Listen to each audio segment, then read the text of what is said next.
Madame, mademoiselle, monsieur, bonjour et bienvenue dans ce magazine où nous partons à la découverte du livre de la Genèse avec André Ouénin. Bonjour. Bonjour.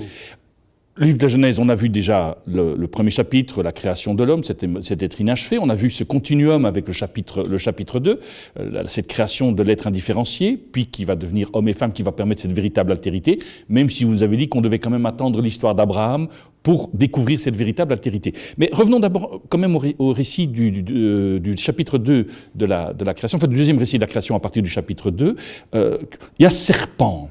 Ce serpent, quel est son rôle exactement dans ce récit ? En fait, le serpent est un personnage tout à fait bizarre, puisque c'est un serpent qui est présenté comme tel, qui est présenté même comme le plus astucieux de tous les vivants qu'avait créé Adonai et Dieu. Et ce serpent va se mettre à parler. Autrement dit, il s'agit forcément d'un personnage de fable, de légende, qui montre d'ailleurs qu'on est dans un texte de genre mythique ou de genre légendaire, plutôt qu'un texte évidemment réaliste. Et ce serpent, en fait, va mettre en scène va servir à mettre en scène la façon dont l'homme va réagir, ou l'homme et la femme vont réagir par rapport à la loi qui a été donnée par Dieu dans le jardin. La loi que je rappelle, de tous les arbres du jardin, tu peux manger, mais de l'arbre du connaître bien et mal, tu n'en mangeras pas, parce que le jour où tu en mangeras, tu devras mourir, tu mourras. En fait, le serpent va mettre en scène la tentation que représente la limite. En fait, tout le monde le sait, hein, le désir, quand il rencontre une limite, eh bien, cette limite peut se transformer en tentation. Le serpent va servir à mettre en musique, si je peux dire, à mettre en récit cette tentation que représente le fait que le désir rencontre sa limite. Alors, peut-être qu'on peut regarder ce que le serpent raconte. Donc, là, au début du chapitre 3, donc on présente d'abord le serpent comme l'être le plus astucieux. Donc, s'il est le plus astucieux, ça signifie que dans ce qu'il va dire, il y a une astuce. Donc, cherchons l'astuce, nous qui sommes prévenus. Hein, Ève, elle n'est pas du tout prévenue que ce serpent est astucieux, nous le savons. Donc, regardons quelle est son astuce. Et il dit ceci. Alors, ainsi Dieu vous a dit, hein, vous ne mangerez pas de tous les arbres du jardin. Alors, le serpent commence par mettre en avant la limite. Hein. J'ai expliqué que pour le précepte, il y a d'abord le don de tous les arbres et ensuite une limite mise à l'intérieur de ce don et qui frappe un seul arbre. Le serpent, il est extrêmement malin parce qu'il focalise tout sur la limite. Il oublie complètement le don de Dieu. Et même sa formulation est extrêmement fine parce qu'il dit « Alors vous ne mangerez pas de tous les arbres du jardin ». En fait, ça peut avoir deux sens. Ça peut signifier vous ne mangerez pas de tous, puisqu'il y en a de un que vous ne pouvez pas manger. Autrement dit, puisqu'il y en a un qui échappe à votre prise, ça veut dire que vous ne pouvez pas manger de tous. Mais en fait, la femme va comprendre autrement. Elle va comprendre, alors vous ne pouvez manger d'aucun arbre du jardin. Il y a d'ailleurs certains traducteurs de la Bible qui traduisent ainsi. Autrement dit, le serpent joue sur l'ambiguïté d'une parole qui dit en même temps le vrai et le faux pour amener la femme à réagir par rapport à la limite que Dieu a mise. D'une certaine façon, on pourrait dire que l'arbre, dans les paroles du serpent, l'arbre interdit devient l'arbre qui cache la forêt de tous les arbres donnés. Le serpent escamote le don et met en avant la limite. Comment la femme va-t-elle réagir lorsqu'elle est focalisée, si je puis dire, lorsque son regard est complètement absorbé par la limite ? Eh bien, elle répond ceci. Et la femme dit au serpent, « Du fruit de l'arbre des arbres du jardin, nous mangeons. Mais du fruit de l'arbre qui est au milieu du jardin, Dieu nous a dit, vous n'en mangerez pas et vous n'y toucherez pas de peur que vous mouriez. » Très intéressant de voir comment la femme va rappeler d'abord qu'ils peuvent manger de tous. Mais remarquez qu'elle ne dit pas « Dieu nous a donné de tous les arbres à manger ». Elle dit comment « Nous pouvons manger de tous les arbres ». Autrement dit, le don est devenu simplement un droit. Il n'est plus référé à Dieu comme étant un don. La seule chose qui est encore référée à Dieu dans la parole de la femme, c'est l'interdit. Mais de l'arbre qui est au milieu du jardin, Dieu a dit « Vous n'en mangerez pas ». Et elle ajoute même « Vous n'y toucherez pas ».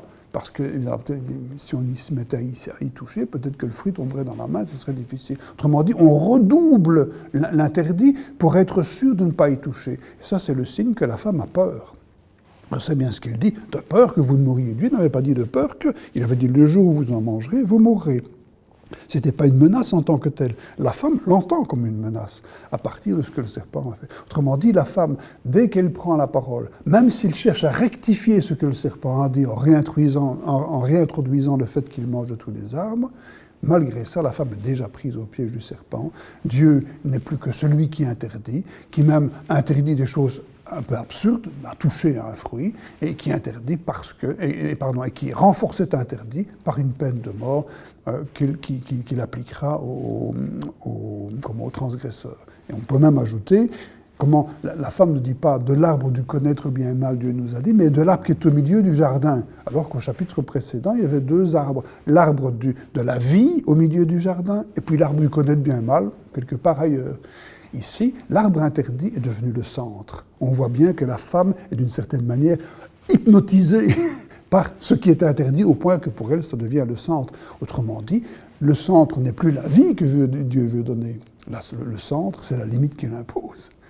C'est vraiment le serpent qui lui fait voir les choses autrement. Et alors le serpent, à partir du moment où il sait que la femme a peur de mourir parce que Dieu pourrait la punir, alors il a vraiment toute facilité pour continuer en disant « Mais vous ne mourrez pas. Mais Dieu est connaissant qu'au jour où vous en mangerez, vous serez comme Dieu, connaissant bien et mal. » Alors le serpent est en train de dire, au fond, Dieu ne vous a pas dit son intention lorsqu'il vous a donné cet ordre. Mais moi je vais vous la dire. C'est qu'en fait, il est jaloux. Il est jaloux de son privilège. Il veut garder pour lui cette connaissance. Dieu donc vous en priver. C'est pour ça qu'il vous menace de mort. C'est pour garder son privilège. Autrement dit, il présente Dieu comme un Dieu jaloux qui va donc faire peur à l'être humain pour qu'il respecte son privilège, pour qu'il respecte son apanage, ce qu'il se réserve à lui-même. Autrement dit, le serpent présente Dieu comme un être pervers qui ne fait que donner, qui donne un tas de choses pour faire semblant qu'il ne garde pas l'essentiel. Et en fait, l'être humain, la femme puis l'homme vont se mettre à manger du fruit, c'est-à-dire vont précisément donner dans ce piège de la convoitise qui est de penser que l'on va devenir comme Dieu dans la perfection, dans le paradis, en prenant tout, c'est-à-dire en faisant l'inverse de ce que Dieu a donné comme règle de l'instauration de relations justes. Autrement dit, le serpent, c'est vraiment un être pervers, parce que remarquez, quand il dit ça, il se présente comme un bon conseiller qui veut le bonheur de l'être humain, qui veut vraiment tout pour l'être humain, au contraire de l'autre Dieu qui vous empêche de, etc., alors qu'en fait, il est en train de précipiter l'être humain vers sa ruine, en lui donnant la convoitise comme le chemin de l'épanouissement maximal. Qu'est-ce qui fait que c'est la femme dans ce récit-là? Pourquoi ce n'est pas l'homme qui aurait pu être dans ce dialogue? Parce qu'évidemment, ça va donner une vision de la femme assez négative pendant des siècles. Pourquoi est-ce que c'est la femme qui est mise en scène? Est-ce qu'on peut le dire, ça, ou c'est... Alors, moi, l'explication que je donne à la chose, c'est celle-ci. En fait, dans la scène précédente, la création de l'homme et de la femme, où l'homme réagit en mettant la main sur la femme pour reprendre en quelque sorte ce qu'il pense qu'on lui a enlevé à lui, l'homme fait preuve de convoitise puisqu'il abolit le manque pour reprendre, pour redevenir un être complet, si je peux dire. Autrement dit, l'homme est déjà tombé dans le piège de la convoitise. Eh bien, il suffit de montrer que la femme tombe aussi dans le piège de la convoitise. Et alors, ce qui est tout à fait intéressant, d'ailleurs, c'est dans le parallèle entre les deux scènes, c'est que au chapitre 2, lorsque l'homme dit « celle-ci, cette foyeuse, mais etc.», la femme ne dit rien. Elle se laisse simplement dire par l'homme, elle se laisse faire par l'homme, hein, en entrant dans son jeu implicitement, parfois il est comblant d'être l'objet comblant de quelqu'un d'autre. Eh bien, dans la scène suivante, je vous lis le verset 6, hein, « Et la femme vit que bien était l'arbre pour manger, convoitise, lui, pour les yeux, et désirable l'arbre pour obtenir l'intelligence, et elle prit de son fruit et mangea, et donna aussi à son homme avec elle, et il mangea. » Et remarquez comment ici, l'homme va faire exactement ce que la femme lui dit, sans résister non plus, en entrant simplement, purement et simplement dans la convoitise de la femme. Autrement dit, on distingue, il y a deux scènes qui se suivent, qui montrent comment, dans la première, l'homme va tomber dans la convoitise en refusant le manque qui lui est imposé et en voulant prendre la femme comme son complément indispensable. De l'autre côté, dans la scène suivante, c'est la femme qui est mise devant la même question, est-ce qu'elle va oui ou non résister à la convoitise que le serpent est en train d'attiser chez elle. Et on voit que l'homme, une fois que la femme tombe dans la convoitise, l'homme épouse cette convoitise également.